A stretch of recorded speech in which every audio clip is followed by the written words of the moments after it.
안녕하십니까. 추석 잘 지내셨죠? 네. 우리 오늘 수로사에 모여서 금강성 불교학당의 불교 인문학 시간입니다. 오후에는 불교 천문학 강의가 있습니다. 지난번에 이어서 이 불교 인문학 반야심경의 인문학에서 오늘 다시 들어갑니다. 지난번에 했던 강의 다시 해봅니다.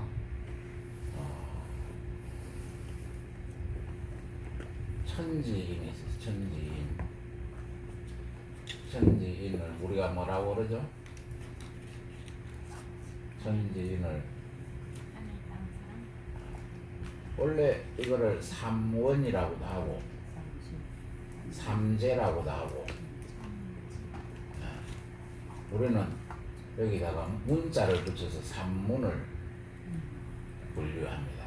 그래서 천문이 있고 지문이 있고 인문이 있어요. 손가락에는 뭐가 있죠? 지문.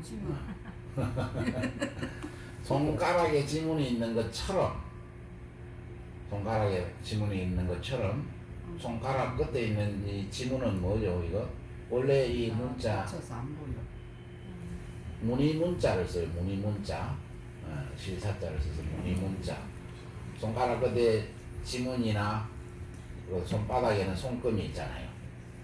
무늬가 있다고. 무늬를 가지고 있어.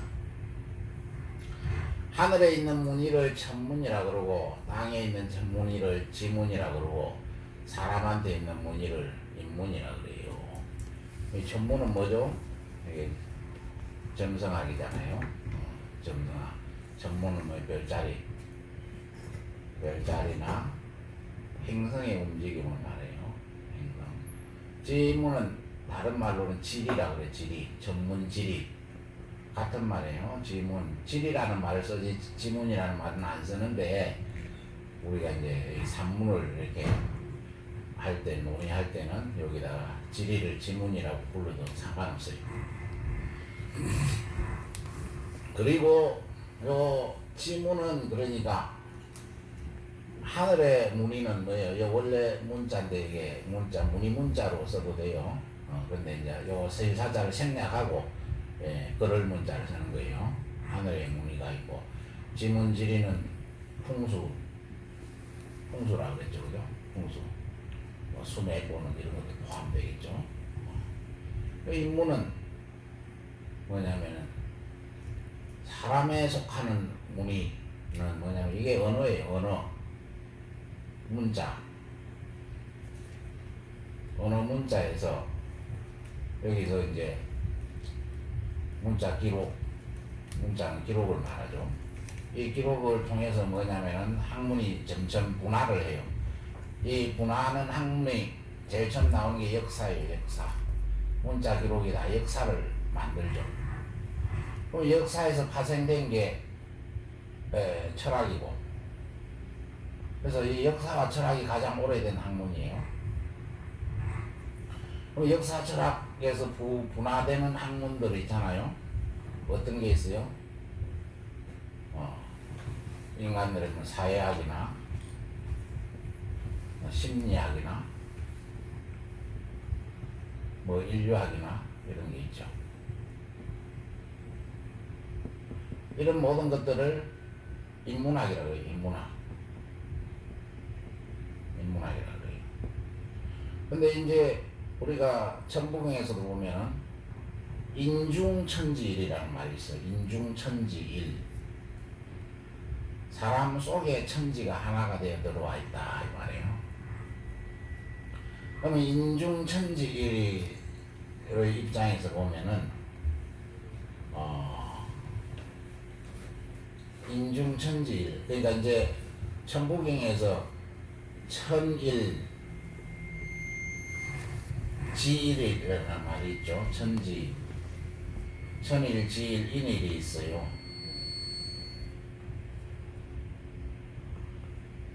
자, 하늘도 하나로 볼 수 있죠. 땅도 하나, 사람도 하나. 그래서 이 하나로 되어 있는 상태를 이제 말하는데, 어쨌든 요 인중천지일이 되면은, 자, 원래 하늘 따로 땅이 따로 있는데, 사람이 따로 있는데, 하늘이 밖에 있고 그 다음에 땅이 있고 그 안에 사람이 있잖아요. 근데 이게 인중천지일은 이게 거꾸로 되는 거예요. 사람이 제일 크고 그 다음에 하늘과 땅은 그 사람 안에 들어가는 거예요. 사람 안에 천지가 들어오는 상태를 인중천지를 갖다가 다른 말로 뭐라 그러냐면 태일이라 그래. 태일. 이 태일은 그래서 인일과 달라요. 사람이 천지 속에 들어있는 요게 인일 상태고, 사람이 커져서 하늘과 땅을 다 포함하는 상태가 태일이에요.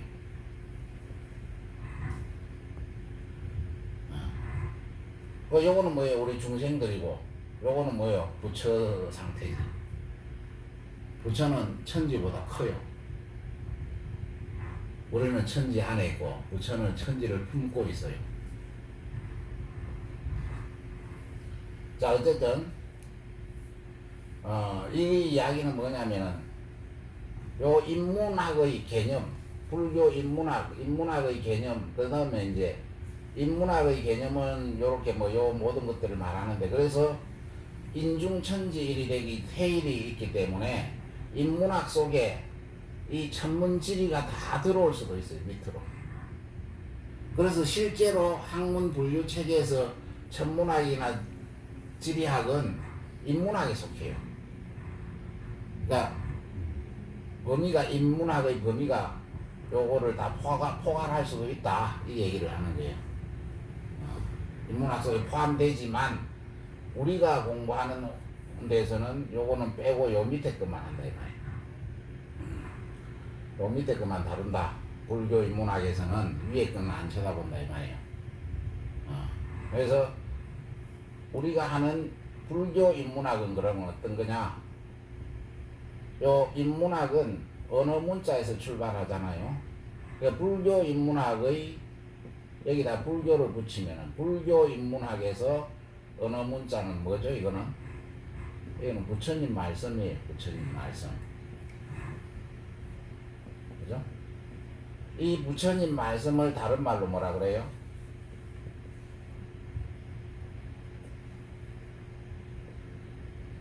부처님 말씀을 다른 말로 뭐라 그래요?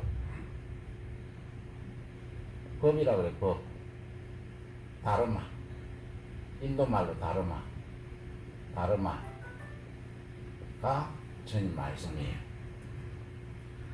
그러니까 불교 인문학은 뭐냐면은 부처님 말씀 속에서 이와 같은 시각으로 세상을 해석하는 걸 말해요. 근데 이 세상을 여기서 부처님 말씀 속에서 역사를 보고 철학을 보고 사회학을 보고 심리학을 보고 인류에 대한 이해를 한단 말이에요. 근데 이 종착점이 있어요. 종착점이. 어떤 관점에서 보느냐? 불교 인문학은 어떤 관점에서 보느냐? 요거예요. 요거. 태일인간. 인일이 아니고, 인일인간이 아니고 태일인간의 목표예요. 인일인간을 태일인간으로 변화시키는 거예요. 요거를 뭐라 그래요? 인일을 태일인간으로 만드는 거를 뭐라 그래요? 이거를 홍익인간이라 그래요. 홍익인간. 홍익인간 들어보셨죠? 네. 홍익인간이 뭐냐? 인일인간을 태일인간으로 바꾸는 게 홍익인간이에요. 근데 이거를 부처님은 뭐라고 했느냐? 요거를 요익중생이라 그랬어요. 풍요로울 요자를 써요. 풍요로울 요자. 요익. 홍익 대신에 요익이란 말을 써요. 요익. 인간 대신에 중생이란 말을 써요. 같은 말이에요. 요익중생이 홍익인간하고 같은 말이에요. 요익중생이 뭐냐? 중생을 부처로 만드는 거예요. 중생을 부처나 불보살로 만드는 거예요. 그래서 이걸 중생을 널리 이익되게 한다. 중생을 이익되게 한다. 중생에게 어떤 이익을 주는가 부처님이. 그게 뭐냐면 이게 해탈도라는 거예요. 해탈도. 해탈의 길을 열어준다는 거예요. 그래서 해탈의 도는 뭐냐? 어떤 이익이 생기느냐? 마음이 편해진다. 마음이 편안한 도다. 마음이. 그래서 이걸 유심안락이라고. 유심안락도.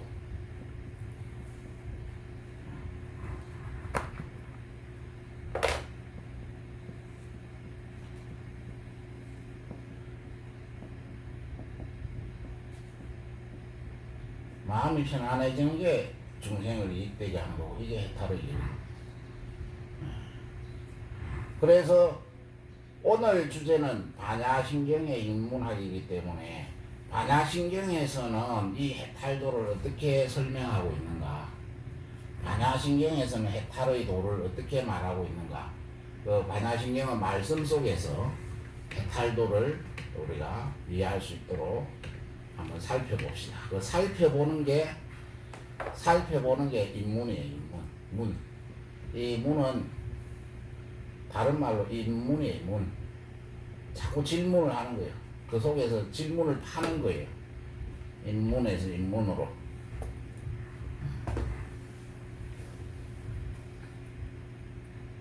이 문의 전에는 뭐였어요? 문 전에는 얘는 글자잖아. 글을 문.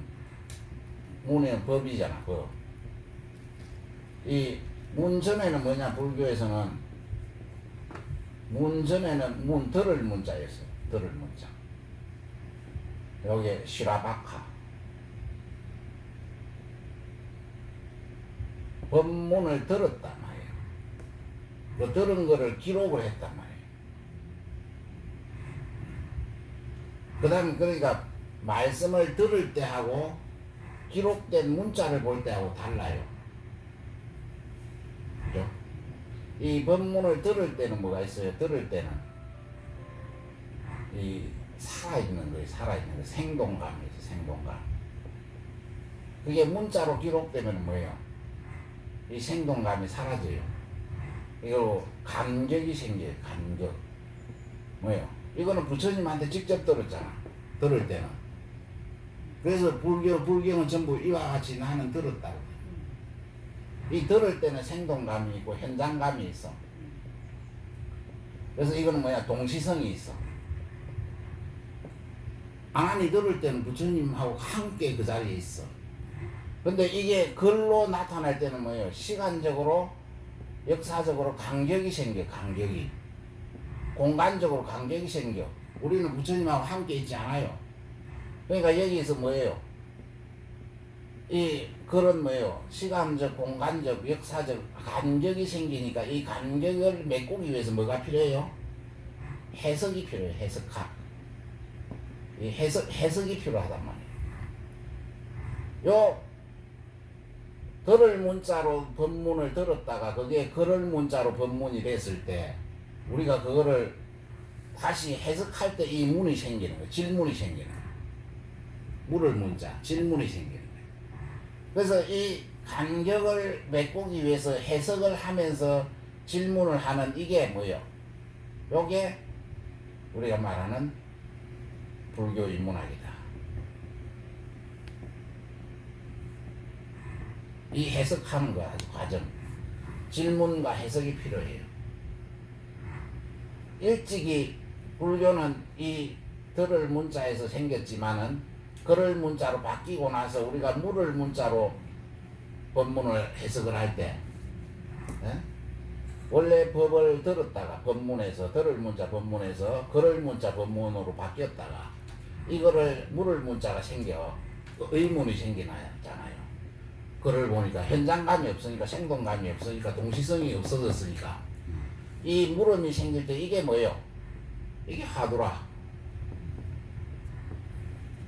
그래서 화두 가나선 선종이 여기서 생기는 거예요. 이 시간의 간격 때문에 생기는 거예요.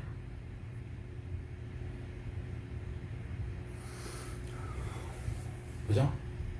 물론 부처님 당시에도 이 간격이 있었어요. 함께 있어도 수준차가 있잖아. 수준차가. 중생들이 근기가 수준차가 생기잖아. 이 근기가 수준차가 생길 때에는 같은 현장에 있어도 동시성이 있어도 질문이 생겨. 그게 하두요.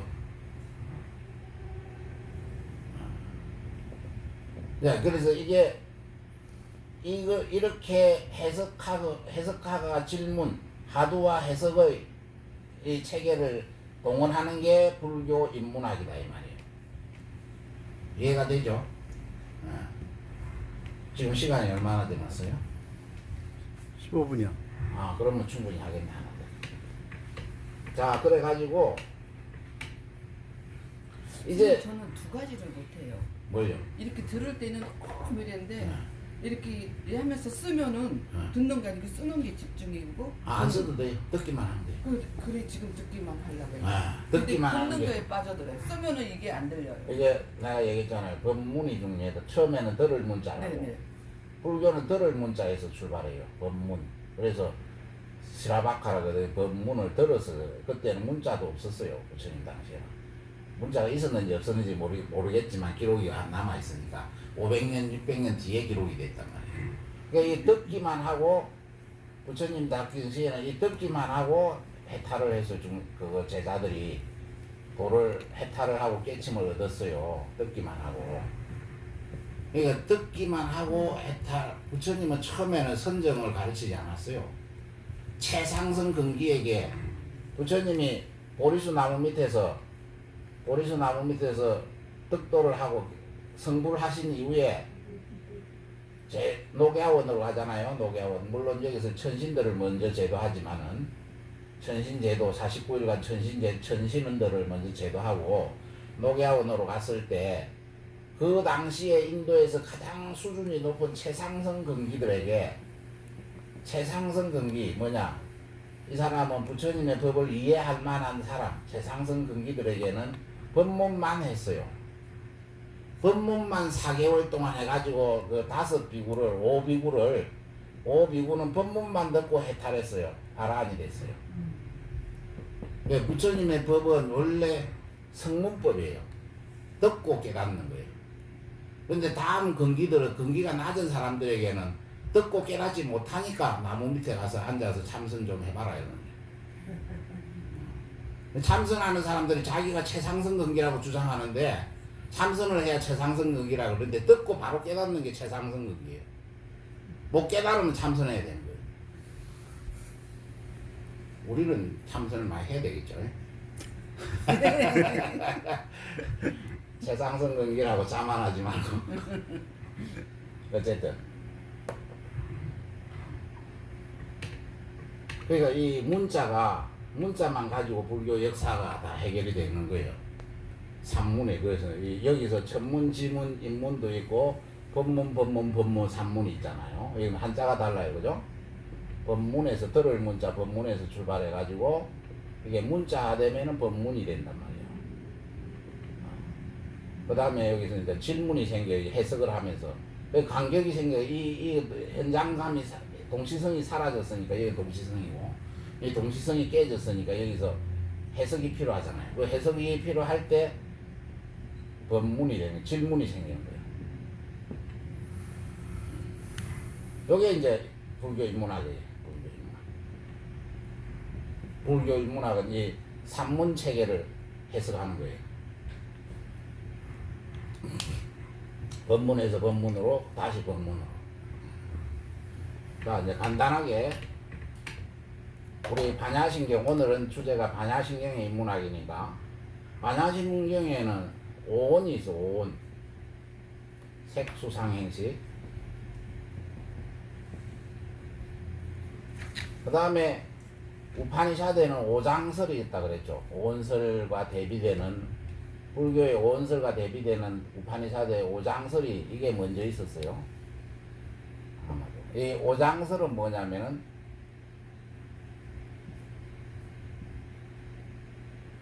여기가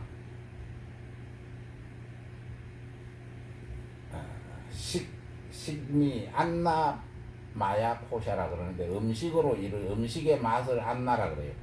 음식의 영양소를 말해요. 식미. 음식의 영양으로 이루어진 몸이 몸이 있어요. 몸. 식미소생아라 그래요. 그 다음에가 호흡, 기, 생기, 호흡을 생기라 그래요. 생기, 생명의 기운. 요 미세한 몸, 거친 몸, 미세한 몸, 생기. 그 다음에 의, 식, 이렇게 되어 있거든요. 의와 식으로 나누어요, 마음을. 그 다음에 제일 가운데가 뭐냐면은 안한다예요. 안한다. 안한다는 좀 제일 안에 있는 거예요. 그거는 절대 아니라 그러는데, 그냥 써놔요. 이해를 못해야 돼. 근데 여기서 이 오장설은 어떻게 되어 있느냐면은, 이게, 우주, 여기서는 창조설이에요, 창조설. 태초에, 이 창조주 브라흐만이 우주를 만들었다, 이 말이에요. 태초에 브라흐만이, 창조주 브라흐만이 우주를 창조하고, 만물을 창조하고, 우주와 만물, 우주 속에 만물이 들어있잖아요. 우주를 공간이라고 이해한다면은. 이 브라흐만은 어떻게 됐을까요?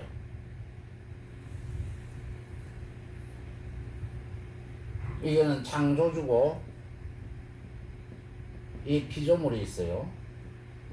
이 대립관계잖아요. 창조주와 피조물이 대립관계잖아요. 이게 피조물은 우주와 만물이에요. 삼라만상이라 그러죠. 우주 삼라만상 속 힌두교, 이거는 힌두교의 세계관이에요. 힌두교의 세계관에서 이 브라마는 이 영혼이에요. 영혼, 절대 영혼, 우주 영혼이 우주 영혼, 태초의 영혼, 태초의 영이라 그러죠. 브라만이 피조물로서 우주와 삼라만상을 창조하고 난 다음에 스스로 이 우주와 삼라만상 속으로 스며들었다. 들어갔다. 스며들었다. 요거를 이제 범신론이라 그래요. 범신론. 이제 힌두교에만 있어요, 이게. 범신론이라는 게. 그러니까 브라만이 이 영적인 존재가 이 물질적 존재들을 만들고 나서 그 물질적 존재 속으로 들어갔다, 스며들었다. 그러니까 이 스며들었을 때 이름이 뭐예요? 이게 아트만이에요, 아트만. 삼라만상에 스며들어간 우주의 영혼을 아트만이라고 불러요. 그래서 아트만은 어디에 있느냐? 아트만은 어디에 있느냐? 이 오장설에 감춰져 있다. 오장에 감춰져 있다. 이 식미소성, 몸 속에 감춰져 있고, 이 호흡 속에, 생기 속에, 기운 속에 아트만이 들어있고, 이 의 속에, 마나스, 의 속에, 이거는 이제 표청마음이에요. 그 표청마음, 외향적인 마음 속에, 의 속에도 아트만이 들어있고, 식, 비갸나 속에도, 비주냐나 속에도 아트만이 들어있고, 아난다 속에도 아트만이 들어있다.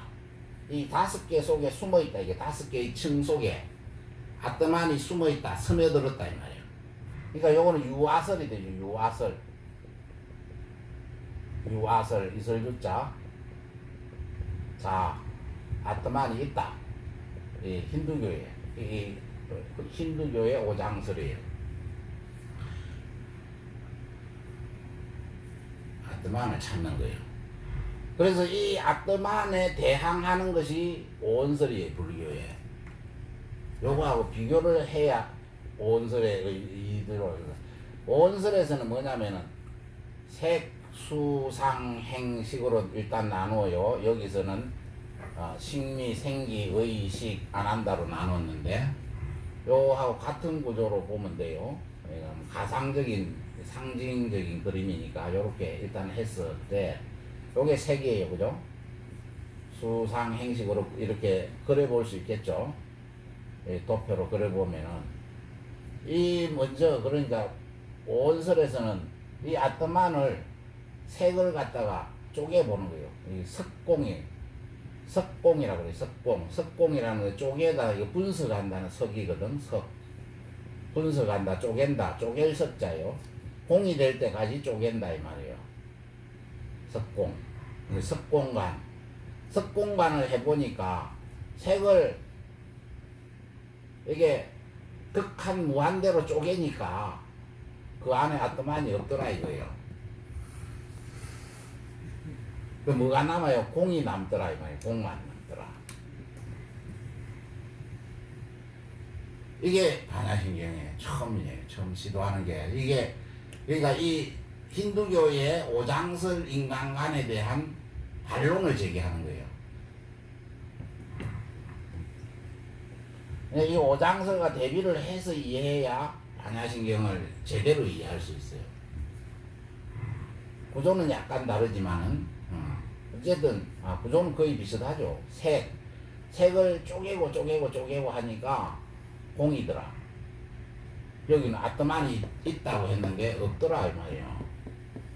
아트만 없더라. 그 느낌, 수상, 행식도 역부여시더라. 또한 그렇더라. 역부여시더라. 이게 오온설이에요. 그러니까 오온설은 뭐예요? 오온무아설이에요. 오온 속에는 아트만이 없더라.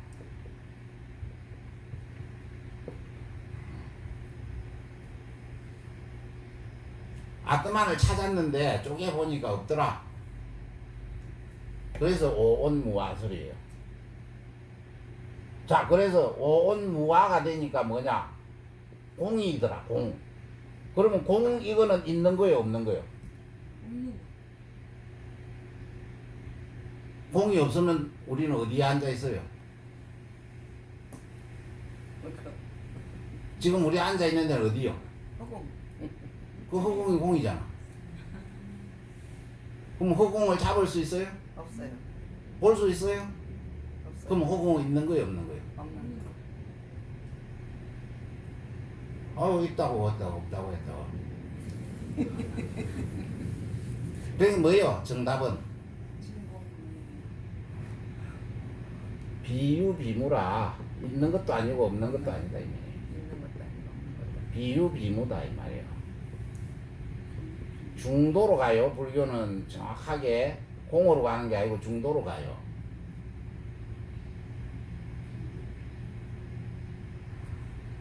공은 있는 거예요, 없는 거예요?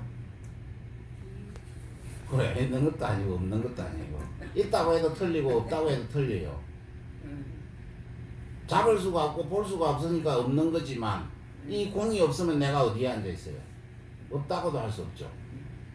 있다고도 할 수 없고 있다고도 할 수 없으니까 비유고 없다고도 할 수 있고 비무다 이 말이에요. 있는 것도 아니고 없는 것도 아니고.